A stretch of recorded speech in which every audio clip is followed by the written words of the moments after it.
Hi, everyone. Good afternoon. Good afternoon. Okay, so we're going to get to it. This evening, the President will welcome community leaders, lawmakers, students, educators, and hundreds of others to the White House for a historic Juneteenth celebration concert on the South Lawn. You probably are hearing a little bit of the sound check right now. In 2021, President Biden signed bipartisan legislation establishing Juneteenth as the nation's newest federal holiday since Dr. Martin Luther King Jr. Day, nearly 4 decades ago. Establishing Juneteenth as a federal holiday was only the beginning of the Biden-Harris administration's efforts to ensure that America lives up to its highest ideals.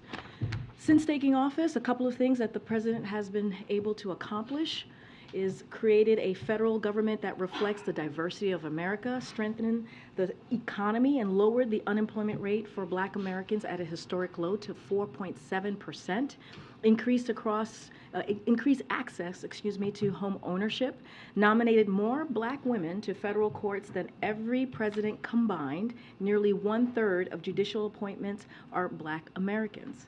Provided nearly $7 billion in historic resources and support for historic Black colleges and universities, taken action on marijuana reform by pardoning all prior federal offenses of simple possession of marijuana. Ensured everyone has access to clean drinking water by replacing lead pipes and modernizing bridges, roads, ports, and airports as well. Lowered the prices of prescription drugs and energy costs for seniors through the Inflation Reduction Act, restricted the use of chokeholds, and signed an executive order for accountable and effective policing when Senate Republicans blocked legislation from reaching the president's desk. Brought together Democrats and Republicans to pass the first major gun safety reform in 30 years to keep our communities safe. Cut Black child poverty in half as a result of the child tax credit made possible through the American Rescue Plan, and fought for $10,000 in debt relief for all eligible borrowers and up to $20,000 for borrowers who received Pell Grants. Now, as the president has said, it's not enough to just commemorate Juneteenth. To honor the true meaning of Juneteenth, we must not rest until we deliver the promise of America for all Americans. Lastly, I'd also note that the concert celebration takes place during the Black Music Month, where the president will uplift American art forms that sing to the soul of the American experience. Also today, we are announcing a new security assistance package to help meet Ukraine's security and defense needs. The package includes key capabilities such as Bradley infantry fighting vehicles, Stryker armored personnel carriers, artillery rounds, Stinger anti-aircraft systems, Javelin anti-armor system, ammunition to U.S.-provided HIMARS, and more than 22 million rounds of small arms ammunition to help Ukraine retake its sovereign territory. The package also contains additional munition for Ukraine's air defenses to help protect the Ukrainian people. This is the 40th drawdown of equipment from Department of Defense inventories using presidential drawdown authorities for Ukraine, and we appreciate the bipartisan support of Congress, which has made this aid possible. The United States will continue to stand with the people of Ukraine as they courageously defend their sovereignty, their democracy against Russia's aggression. Finally, today's CPI report showed continued progress in our fight against inflation. Annual inflation is now the lowest in more than 2 years and has fallen for 11 months from a peak of 9.1% just last June, down to 4% last month. Wages rose over the last year, accounting for inflation. This is especially helping lower income workers who have seen their wages rise faster than others, helping them catch up after decades of widening wage gaps. Energy prices fell 11% over the last year. Gas prices are down by $1.40 from their peak after Putin's invasion, and grocery prices are trending down, with egg prices in particular nearly 30% since January. Of course, there is more work to be done, and the president's agenda is helping lower prescription drug costs, cap insulin, and lower energy bills as well. President Biden's growing the economy from the middle out and bottom up, with more than 13 million jobs created and unemployment under 4% for almost a year and a half. House Republicans, on the other hand, have a different agenda. Their approach is trickle-down approach. Today, they are marking up their tax cam 2.0, which would give handouts to rich special interests and big corporations that would increase the debt by hundreds of billions of dollars, while also repealing investments that are fueling our manufacturing resurgence, creating jobs, and lowering energy costs for working families. With that, Josh, the floor is yours. Thanks, Karine. 3 subjects. First, since you mentioned Ukraine in your topper, Russian President Vladimir Putin says Ukrainian forces have suffered, quote, catastrophic losses. He says Ukraine lost 160 tanks and over 300 armored vehicles, while Russia lost 54 tanks. Are Putin's statements accurate? So I'm just going to repeat what the president said during his remarks when you all saw him just moments ago when he was with the Secretary General of NATO. I'm going to leave Ukraine certainly speak to their military operations. That's something that we're going to do from here. As it relates to the comments that President Mr. Putin has made, as you know, we don't put stock in Russia's public assessment, and so I'll just leave it there. And then on the big news of this afternoon, First Lady Joe Biden said it's a little shocking that many Republicans support Donald Trump after his indictment. What has President Biden said? Was he also shocked? Does he agree with his plight? I'm just not going to comment on anything that's related to the indictment. We're just going to be very mindful here and respect the Department of Justice. Let them do their job. And then lastly, the Office of Special Counsel has said that your use of MAGA Republicans violated the Hatch Act. What kind of guidance had you previously been given by the White House counsel on that matter? So let me just lay this down. I'm really glad that you asked the question. I know there's been many news reports on this. So as we've made very clear throughout our time in this administration, that we do everything that we can to uphold certainly the Hatch Act and take the law very seriously. A couple of things that I want to lay out here.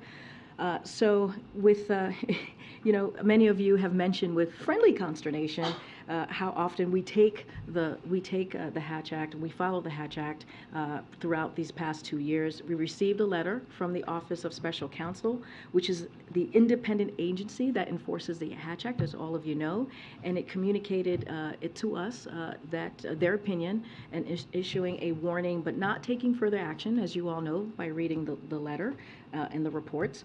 The White House counsel's office is reviewing their opinion and is going to respond to them. So certainly not going to get ahead of how the White House counsel is going to respond or what's going to come out from that action. So now, if you look at the archived Trump White House website, it contains about nearly 2,000 uses of MAGA to describe policies and official agendas.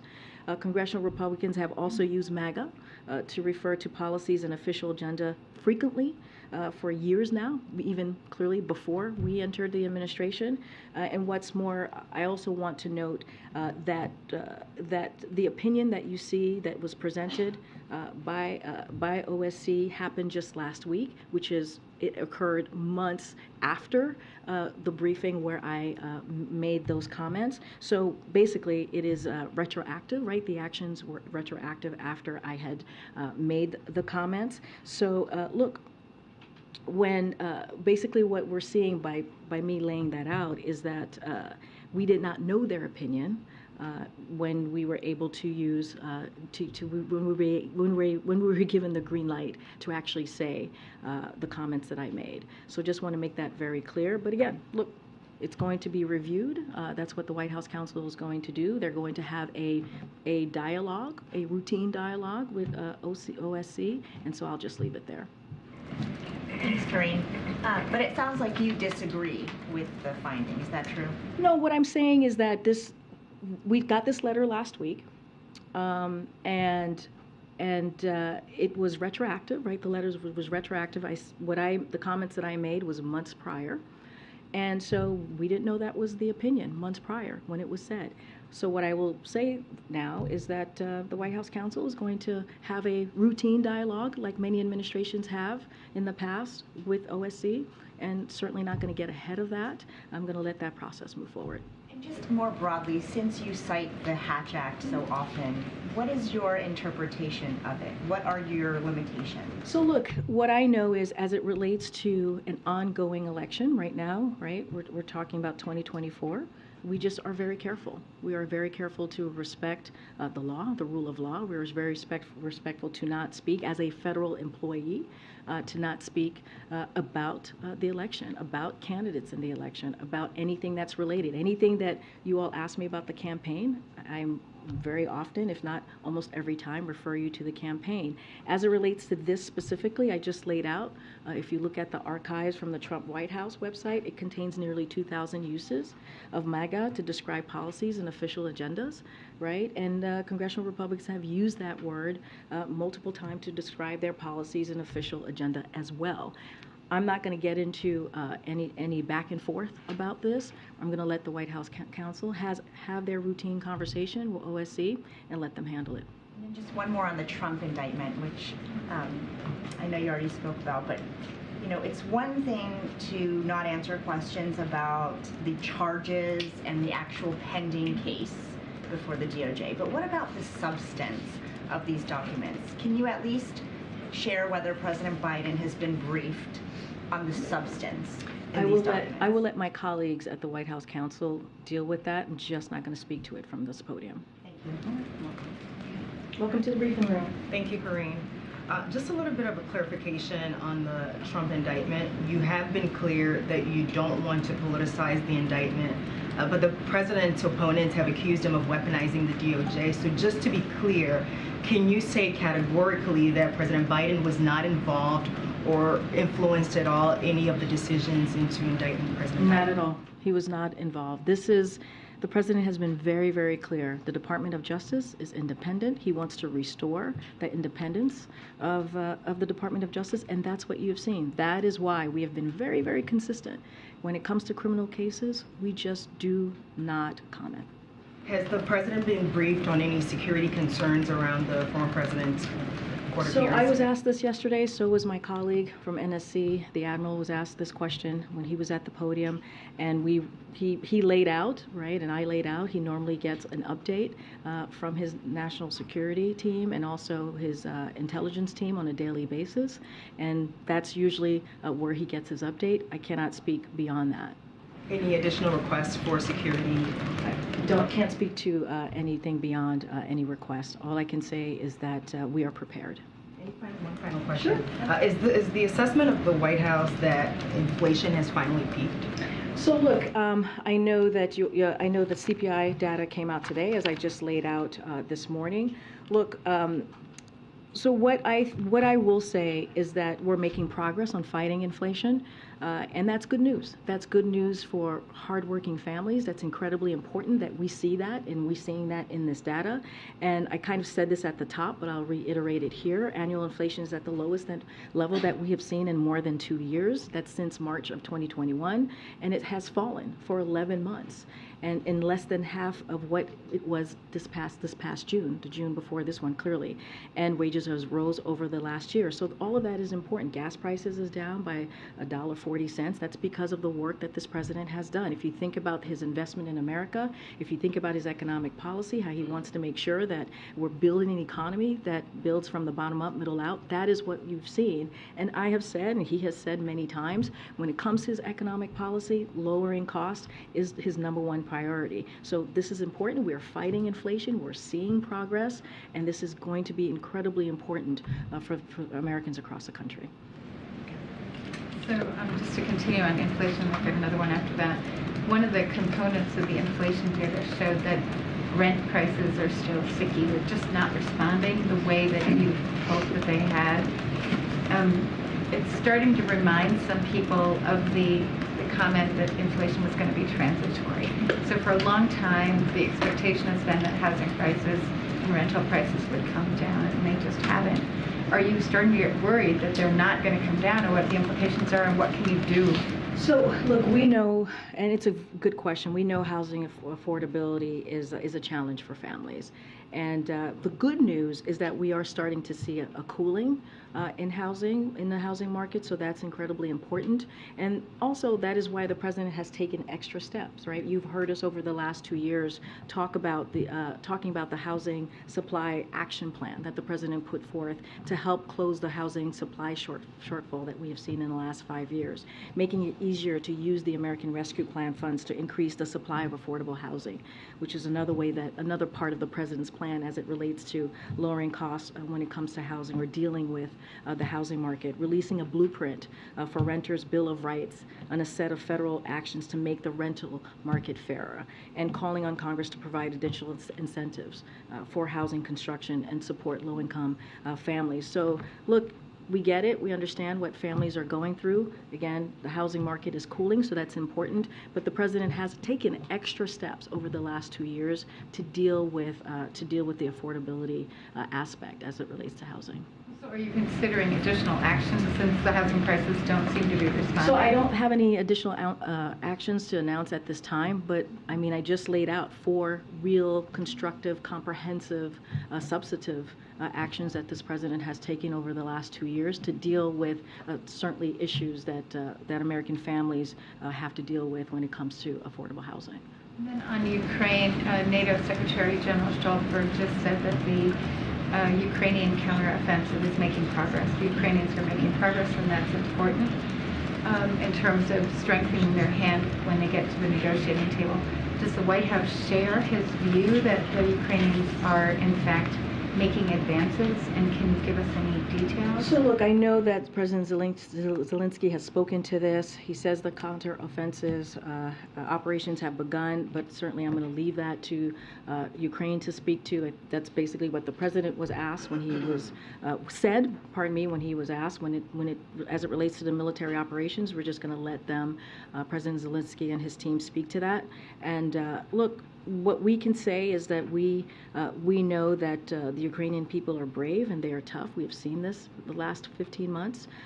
They have been incredibly impressive. We have done everything that we can to make sure that they are successful in the battlefield, and that's not just us. More than 50 countries have come behind Ukraine and supported their efforts, their fight against Russia's aggression, and to fight for their freedom. And so we're going to continue to do that. We know that there are difficult challenges ahead, but we feel that they are prepared. I'm certainly not going to get into military operations or what's going on the battlefield. Again, I'll let Ukraine speak to that. Okay. Thanks, Karine. I wonder, do you believe that you violated the Hatch Act with those comments about MAGA Republicans? So what I can say is, at the time, I was given the sign-off, right, to use that terminology, and I said this just moments ago. The letter that we received was from last week. We received that letter for something that I said months ago, so it was retroactive, if you will. I'm just not going to get into giving my opinion or thoughts. I'm just going to lay out the facts for all of you. You all are going to report this and have reported it.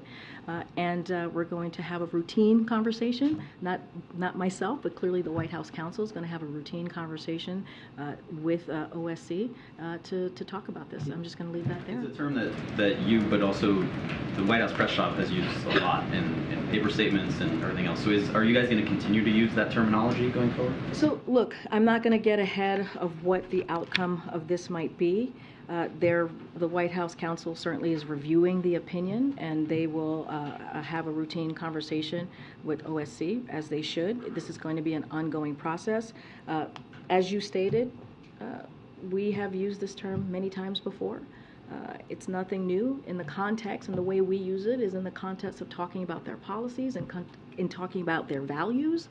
That's how we have used this term, and so I will, I'll leave it there, and we'll continue. They'll continue to have a conversation. I know that the White House Counsel's Office sometimes conducts informational sessions with staff to educate them about the Hatch Act, what the guardrails are, etc. When's the last time that you participated in one of those, and do you intend to get some kind of a refresher? So from I the don't White House? have any refresher to speak to at this time, but yes, I've sat in many conversations that have been held by the Council on the Hatch Act specifically. I know I did one recently this year. I just don't have the exact date in mind. And then last question. I wonder, as it relates to the case that the former President Trump is facing, is there any world in which President Biden would consider pardoning the former president? I'm just not going to speak to that. No comment.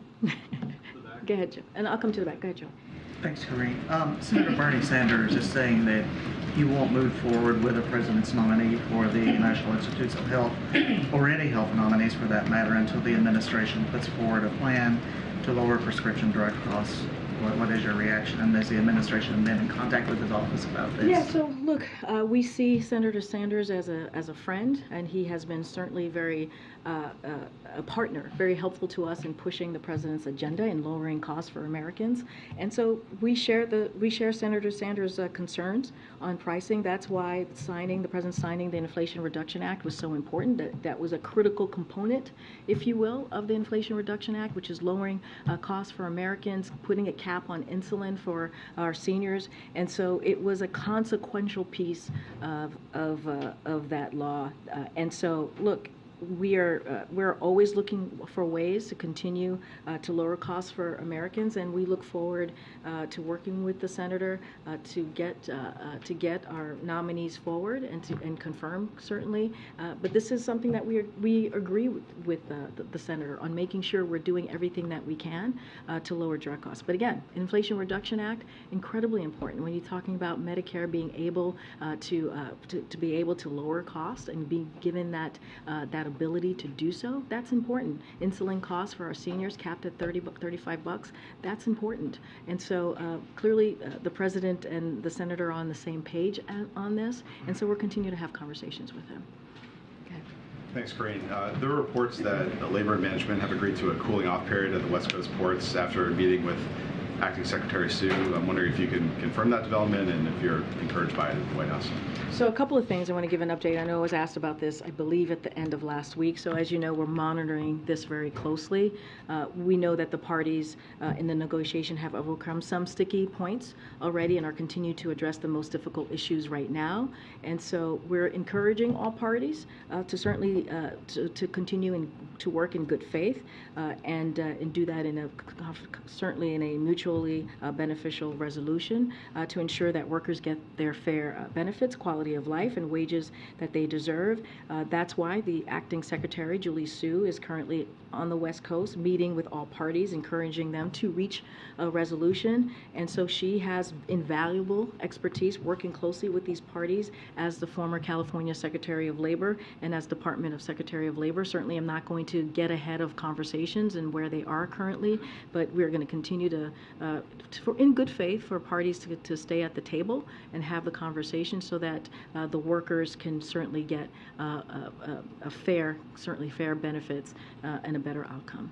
Senator Manchin said he is opposing Jared Bernstein's nomination to lead the CEA. Do you have a response to that, and is the White House concerned that would endanger his chances of confirmation? So I can't say it better than nearly every living economist who led the CEA under Republican administration, and this is the quote.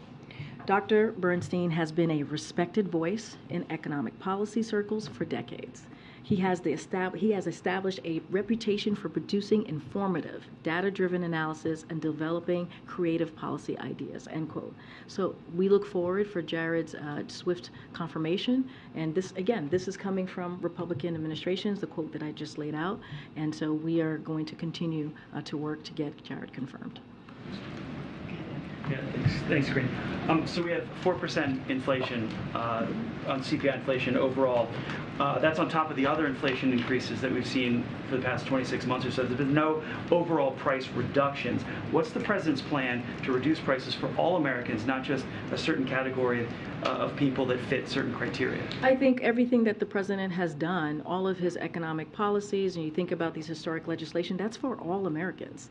That's to make sure that we continue to lower costs, whether it's healthcare, whether it's energy, whether it's not just that, but also creating good-paying jobs. That's to make sure that we build an economy that doesn't leave anybody behind. That's why when we say from the bottom up, middle out, that's not trickle down. That's not a trickle-down approach that we have seen for many decades. That's a different approach so that we do include all Americans. We include hardworking, working families that, again, have been left behind. And so the president is a president for people living in red states and blue states, for all Americans. He has said that. He has been very, very clear about that. He knows what he is supposed to do and how he is supposed to lead this country, and that's what he's been doing. But since the president took office, real wages are down 3.4%. Inflation is up. So how does that not amount to a tax on people making less than $400? I just laid out when your colleagues asked me about inflation. I just said one thing is that we're making progress. We are fighting inflation. If you look at the last 11 months, it has fallen. It has fallen and is less than half of what it was this past June, the June clearly before this month. And so that is important. We're seeing progress. We're seeing the cost. We're seeing lowering costs. I just talked about eggs, how much it fell, and over an additional 13%. That's important for everyday Americans. And so, look, we're going to continue to do the work. We understand the work continues. We understand that Americans are still hurting. But the president has always put lowering costs at the center, at the top, I should say, when it comes to his economic policy. And that's what you're going to continue to see. Okay, Sebastian. Thank you. One on NATO. Sweden yesterday said it was going to extradite a guy that Turkey wants. He's got links to the PKK. He's done other things. So does the administration see, perhaps, I was about to say a fall. Does the administration, oh gosh, no, let's not do that again. Perhaps see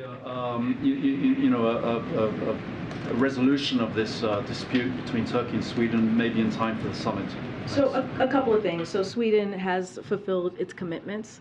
They made under the trilateral memorandum of agreement, agreed with Finland and Turkey on the margins of the NATO summit, and they did that in Madrid just this past year, or last year. In 2022. This includes Sweden's recent passage of enhanced and counter-terrorism legislation. So look, Sweden is a strong, capable defense partner that shares NATO's values and will strengthen the alliance and contribute to the European security.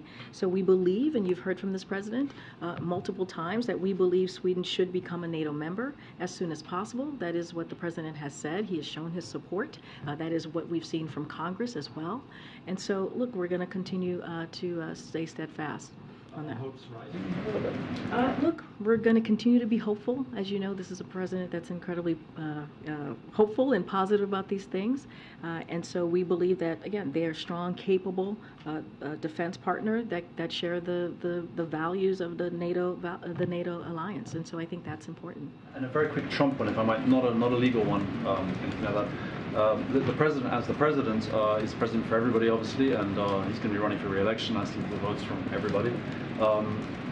You've got somebody who is leading a movement which is almost based on saying that every single thing that is happening now in this administration is illegal and, literally, I mean, they say communists are taking over the country, etc. I mean, you can make a long list of things they're saying, very extreme things. So what is the president's message to all of those people who are actually Americans and, he would like to vote for him, presumably, and are being, there's surely a messaging war. What's his message? Well, I just took a couple of questions from your colleagues about the Hatch Act in 2024. So I'm going to follow the law and be very careful and not talk about the Hatch Act, and we're going to respect it and do everything that we can to do that. What I will say more broadly, and I'm going back to when the president ran in 2020 and what he ran on, right? He ran on bringing the country together, He ran on fighting for the soul of the nation, and that's what the president has been doing for the last 2 years. He believes that that is important to bring everybody together. As you just stated in your question, he's a president for everyone, red state, blue state, it doesn't matter. He understands what it means. He was vice president, right? He's been a senator, so he understands what that means, what it means to be a president of these United States. So it's very important that he continues to do that, continue to bring the country together. You've heard him talk about this, really make critical, important speeches on this very point, and so that's going to continue to be his message, bringing the country together. You hear him talk about possibilities. You hear him talk about the future of this country and how we need to continue to live up to our greatness. And so that's what you're going to hear. That's going to be the message to this to the American people. That has not changed, and so I'll leave it there. Go ahead. Oh, I'm sorry. Karine, thank you. Would the president ever accept spending levels lower than those included in the debt ceiling agreement? And how does he respond to criticism that other Democrats have communicated that Speaker Kevin McCarthy is now sort of reneging on the deal by communicating, in his words, you always have to remember with appropriation levels, that's your cap. You can always do less. So look, I'm not going to get ahead of the appropriations process. We expect Congress to certainly to abide by the bipartisan budget agreement that both sides came to the table for, and that's including the agreed to adjustments. So certainly not going to get ahead of that. We made a deal, and we will uphold our end of this deal, and so they need to uphold theirs. And so I'll just leave it there. It's just as simple as that. That is what this agreement was all about. That is what the president signed into law. It's about the American people. It's about delivering for their needs. It's about making sure that we have a budget that's fiscally responsible. That's what we were able to do in a bipartisan way. And so we are going to uphold our part, and we expect them to do the same. The president just met with Jan Stoltenberg in the Oval Office. Did the president, in their visit today, or was he expected to, perhaps you weren't in there for the entire time, to ask Jan Stoltenberg to stay on past the expiration of his term this October? So look, the president hasn't made any decision yet on that process. I'm certainly not going to get ahead of the president on this, but we've been very clear that we believe the Secretary General has done a fantastic job, a really wonderful job during this difficult time, this history-making time, with the war in Ukraine being one of them, and how NATO has come together in a way that we haven't seen in a very long time, the strength of NATO. And so we appreciate his efforts and his hard work the last 2 years. I'm just certainly not going to get ahead of the president. There's reporting right now that the CIA warned the Ukrainian government not to attack the Nord Stream gas pipelines last summer after it obtained detailed information about a Ukrainian plot to destroy that main pipeline between Russia and Europe right now. I'm not asking you to confirm that specifically, but has President Biden,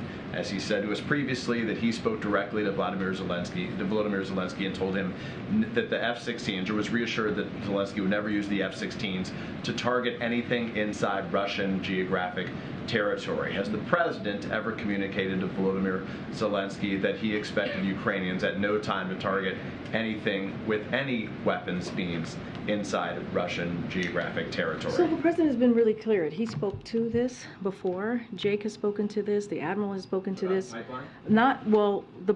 Look, I can't confirm anything about the pipeline. That is not something that I can do. But if that it was is inside Russian territory, that is something that the CIA, certainly I would refer you to them. I'm not speak to any communication that may or may have not happened. So I'm just going to be really clear. But more broadly, we've been very clear about how we see the use of weapons that should be used within Ukraine and certainly not in Russia. We've been very clear about that. But as it relates to the pipeline, I just can't speak to that. That is something that the CIA. The Phoenix Mercury come to D.C. this Friday. What plans does the president or vice president or first lady or whomever have to meet with her or host here at the White House? I don't have anything to preview at this time on any meeting that it may occur.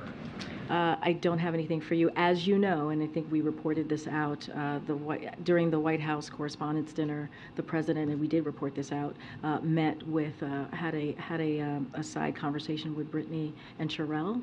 It was an important moment between the families, because the First Lady was there. I just don't have anything beyond that to share about a meeting with Brittany. Get Annie. Thanks so much. Jared Bernstein, just following up on my colleague's question about Jared Bernstein, the vote is occurring now in the Senate. Just curious, if the Vice President was on standby to break a potential tie in that vote, and also if you could just sort of speak more broadly, given the kind of things that economists have said about him, why you think it's such a nail biter right now. You would have to speak to the respective senators on that. I can't speak for them and why that is. We know that Jared, and I mentioned this yesterday, he has worked for this president certainly for the last 2 years. He has worked for the president when he was vice president. He is well respected amongst economists, amongst this president, and we're going to continue to do everything that we can to make sure he gets confirmed. He's been to this briefing room many times before, so how well versed he is in the economy as an economist. I just don't have anything to share on why senators' or decision or how they're going to move forward. That's for them to speak to. I just have Harris, whether she was on standby. I actually don't know her schedule for today, so I can't speak to that. I would refer you to her office. On the inflation numbers, the Fed has long set a goal of 2% inflation as where they would like to see the economy working. And I'm curious, there's been debate about whether that's a reasonable goal and whether that's the right place for inflation to end up. Can you say where you believe the White House thinks inflation should be? What is the percentage that the White House sees a healthy economy? So I'm not going, I know you mentioned the Fed, going to be very careful, not going to comment on any monetary policies that the Fed makes. They are an independent agency, so we are incredibly mindful of that, and we are incredibly respectful of that. As far as inflation and where it needs to be, I'm just not, that's something that certainly the economists can speak to. I'm just not going to speak to that from here at this time. Thanks, Karine. Just want to clarify your answer on the Hatch Act. So until the White House counsel's office makes its opinion, should we expect not to hear you use MAGA from the podium? I've been very clear. I don't have anything to add. You had said that you're waiting for them to make their opinion, so I just wanted to know in the interim. I have answered that question. Okay. On the exposure incident on the South Lawn, having received the statement that the White House believes that was inappropriate, disrespectful, is there going to be a greater effort in the future to communicate a code of conduct for White House guests?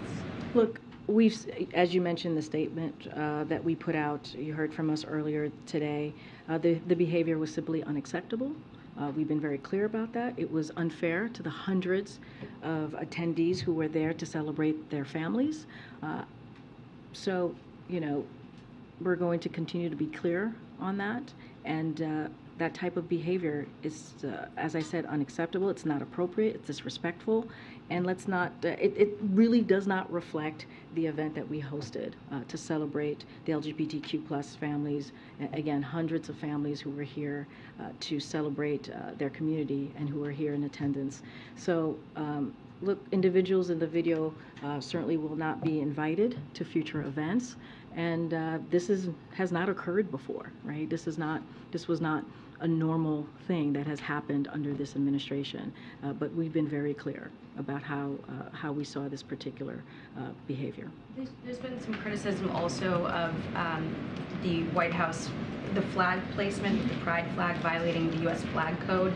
Did anybody notice that or fail to notice that, or was it an intentional statement? Can you just explain what happened with that? So the administration was proud, again, to display the pride flag. It was a historic event at the White House. It's centered around the love and family, and I think that's important. And so, we're not going to let anyone distract us from that. What was the meaning of the day? What was the meaning of having families here and to celebrate a community? I'm certainly not going to get into protocols from here, or I'll leave that to others. And so, we're proud of this historic event that we were able to put together here on the South Lawn for families And so I'll leave it there. And one more on a different subject. Senator Chuck Grassley made some statements yesterday on the Senate floor saying that this foreign national on the FBI 1023 form apparently has 15 recorded conversations with Hunter Biden and claims to have 2 with the president. Is the White House aware of any recordings in which the president might be on tape speaking to a Burisma executive? So the president spoke to this. I think he was shouted a question about this at the Thursday press conference, and I'm just going to quote him and say it's malarkey. Okay. Yes. Go ahead. Thank you. Karine, was the First Lady mistaken in discussing the Trump indictment at a fundraiser, and has anyone at the White House, perhaps in the counsel's office, talked to her about the propriety of such statements? I don't have anything to add to what I just shared with your colleague. Go ahead, Brian. Thanks a lot. Just 2 hours ago, former President Trump, when he was on his way to Miami, tweeted about the classified documents found in Biden's Penn Biden Center office. What is the president's response when former President Trump brings up the classified documents found in the Penn Biden Center I'm just office? not going to comment. Go ahead, Courtney. Thank you. The Department of Homeland Security earlier this month said that when they released their threat list that LGBTQ plus events were under heightened threat given the rhetoric that we're seeing across the country. I haven't heard you in the last couple weeks talk about the president being briefed on that, given that there's so many different pride celebrations happening across the country right now. Can you talk a little bit about the security surrounding that and if there's anything elevated, at least coming from the federal government? So I can't speak to anything that's been elevated. Clearly, if there is any need for additional security, we are certainly always available to have that conversation with state and local officials. As you mentioned, as Pride events are occurring throughout this month across the country, can't speak to if there have been any elevated instances that's been flagged for us at the federal level.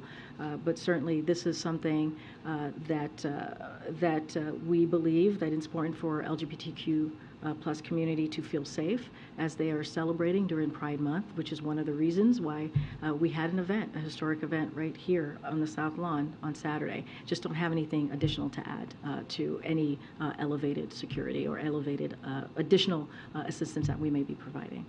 And on Acting Labor Secretary Julie Su, her nomination for the job permanently, do you have any update? There were 5 senators last I checked that were undecided, no vote scheduled yet. Do you have an update on where you are on that in terms of getting her confirmed to the position permanently, given you've been without a labor secretary permanently for a while now? So just a couple of things. I do want to give an example of what we've been doing to assist in Julie Su's confirmation. So each night, senior White House officials join a war room call to ensure we are continuing to make progress on Su's nomination. This call continued throughout the negotiation over the budget agreement. Very recently, outside groups forcefully and vocally made the case for Su's nomination, including 55 labor unions, which joined together recently on a call on senators to support Su's confirmation. In recent days, top White House and administration officials have launched a full court press engaging senators whose vote will be key to Su's nomination, as well as House members who can help build support. And I can give you an example. The Chief of Staff, Jeff Zients, and Director of Leg Affairs, Louisa Terrell, have been speaking regularly with Leader Schumer on the Su nomination, as well as other key senators multiple times a week. This continued, like I said, during the debt limit fight, and so they're also in touch with other groups, outside groups as well. So we have taken this very seriously. We want to make sure that she gets confirmed, and we feel very confident that she will be. It's going to continue going around. Oh, hey, sitting up front. Found a seat. All right, Well, you know, it's had my name right down. Good afternoon, Karine. Okay, good afternoon. Just hours ago, Senator Tuberville tweeted, quote, "Having biological males in women's sports is unsafe, unfair, and wrong." And earlier this year, 72 elite female athletes signed an open letter saying forcing female athletes to compete against biological males is not only unfair, it is discriminatory and illegal. So in the light of this administration's proposed changes to Title IX, does the White House worry about the physical safety of females directly competing against males in sports? So look, this is a complicated issue. It is. And there are a wide range of views, as you just laid out. The Department of Education proposed a rule that gives schools the flexibility to establish their own athletic policies while establishing guardrails to prevent discrimination against transgender kids. And so I also want to make clear that this is a proposed rule, and members of the public have the ability to provide comment as part of the rulemaking process. And so any additional questions that you may have of this proposed rule, certainly I would refer you to the Department of Education, but we do understand this is a complicated issue. What would the President say to parents out there who have daughters, let's say in high school, for example, who are worried that their daughter may have to compete against a male, a person born male, and there could be directly in physical athletic competition and worry about their daughter's safety? So look, what you're alluding to is basically saying that transgender kids are dangerous. It sounds like that's what you're saying. Well, you're saying that their safety is at risk. Yeah, but you're laying out a broad example or explanation of what could potentially happen. A broad example explanation. That is dangerous. That is a dangerous thing to say. That essentially transgender kids we're talking about are dangerous. And so that's something that I have to call out, and that is irresponsible. I had just laid out how complicated this issue is. I had just laid out why it's complicated. And so anything that you have any additional questions, I refer you to the Department of Education. I'm going to move on. I know there are other people. Go ahead, Tam. Go ahead, Tam. Go ahead, Tam. No, I mean, you could read your question in a transcript once you get it. Go ahead, Tam. Senator J.D. Vance is saying that he is going to hold all future nominations from the Biden department for the Biden Department of Justice. So all nominees to DOJ other than the U.S. Marshal Service. Does the White House have a response to that? And do you know how many nominees are outstanding? I don't have a response to that. I know that we will continue to work with Congress, senators, and specifically on getting our nominations through. It is important to the president. It is important to the American people. I have not really talked to the team about this particular Senator J.D. Vance, so I just don't have anything to share. We are committed. We are very much committed in getting our nominees through. Okay. I haven't taken yours now. Thank you. I'm just wondering, because the event that is about to take place in South Florida that some folks may be paying attention to, no one is actually going to see that other than the people who are in the courtroom. There's not going to be still photographers.